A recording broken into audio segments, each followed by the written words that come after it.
Minu parim sõbranna kasutab mind lapsehoidjana.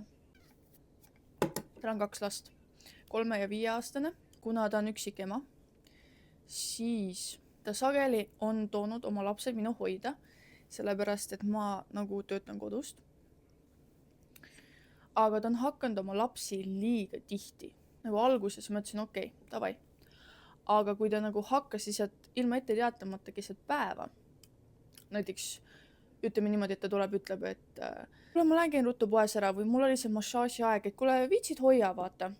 Kuna ta nagu tuleb nagu niimoodi osavalt peale, siis sa nagu ei saa ei öelda ja sa tahad nagu inimest hädast välja aidata. Ta ei anna neile kaasa ei raha ega sööki.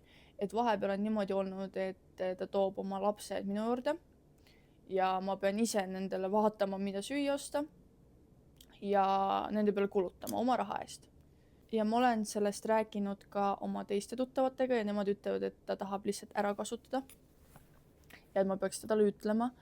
Aga siis on mõned, kes ütlevad, et et proovi siis mõista, et üksik ema 2 lapsega, et aita hädast välja. Nii ma siis üks päev talle ütlesingi, et kuule, et see ei ole okei, et ma pean sinu lapsi hoidma. Ja ta solvus selle peale. Kohe solvus, saate aru.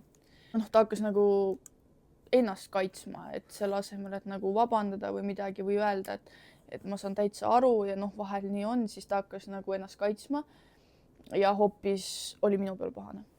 Ta on serveerinud osavalt nii, nagu mina oleks halb inimene, et ma ei taha enam tasuta tema nagu lapsi toita ja katta, aga endal probleemi ei näe. Ja nüüd ongi niimoodi, et põhimõtteliselt suhted on läinud sassi, sellepärast et ta ei saa üldsegi aru, et midagi on nagu probleemi.